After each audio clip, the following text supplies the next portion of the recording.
Ito with the opinion lang to at base sa nakita ko. Kung hindi umalis si Casemiro sa kanyang promoter ngayon, malabo yun na magkalaban Inoue versus Casemiro. Kasi yung promoter ni Casemiro, mga ka-idol, di ba? Taga Japan yun. Hindi yan papayag ang taga Japan na mapahiya yung boxer nila. Siguro mautak ba? Hinawakan si Casemiro kasi alam natin si Casemiro malakas. Kaya yon naisip sa mga Hapon o etc.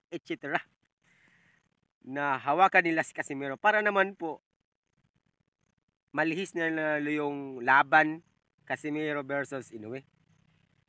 At mas maganda nga doon, umalis na lang si Casemiro eh. Kung naban siya sa Japan, mga ka-idol,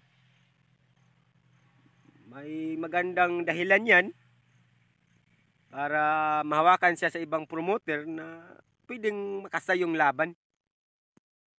Kasi kung dyan lang siya palagi mga ka-idol, yung mga inasam-asam natin mga Pilipino, ay wala talaga yan. Lalo na ngayon, marami ng bashers si Casemiro. Pero para sa akin mga ka-idol, maangas lang talaga si Casemiro.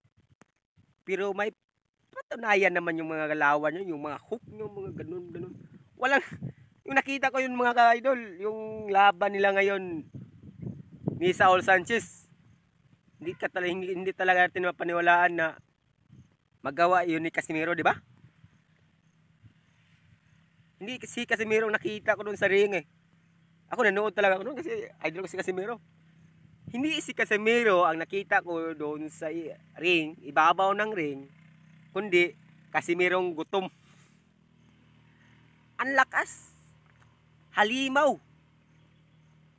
Tapos yung mga inasam-asam sa ating mga kababayan na ganito, ganyan, magkalaban yan, sa akin ito nagpamagaling tayo dito, base lang to sa aking mga nakita.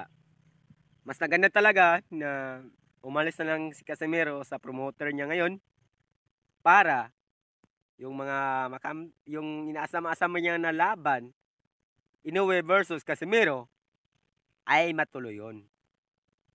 Marami pang mga bukas na pinto na pwedeng humawak or maanuhan ni Casemiro para makasa yung laban. Maganda talaga yun. Ako, si Tata, malakas talaga yun. At sa mga basher ni Casemiro, ay tigilan na natin yun.